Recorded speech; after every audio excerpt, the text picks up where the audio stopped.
នេះក៏ចងក្រងអូននឹងបងជាក្នុងគ្រួសារបងលក់បងលក់ពីលុនទាំងផ្សេងសារីកាទូរស័ព្ទអាយបងលក់ទាំងឡានអាតូយូតាកាត់សក់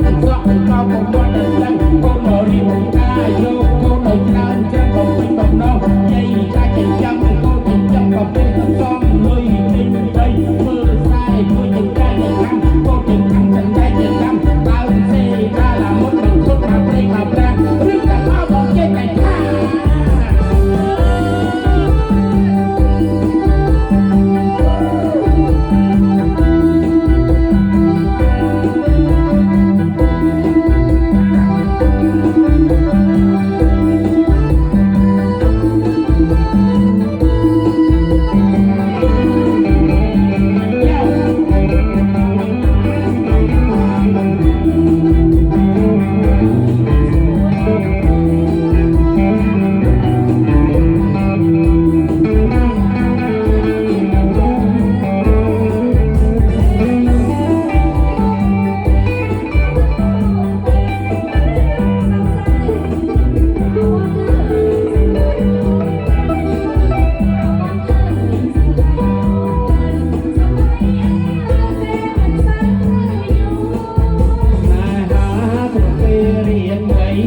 សូមចាប់ដៃ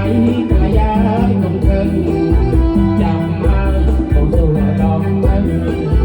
ចាំហើយកុំសួរដល់មិនតើព្រលឹងអូនមានប្តីអា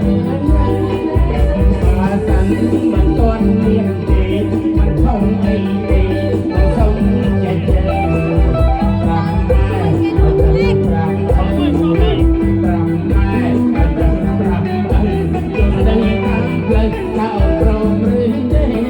តែស្វាផ្លូវខំតែលឹងបងចូលមកចាស់តែអូននិយាយទៅហើយរឿង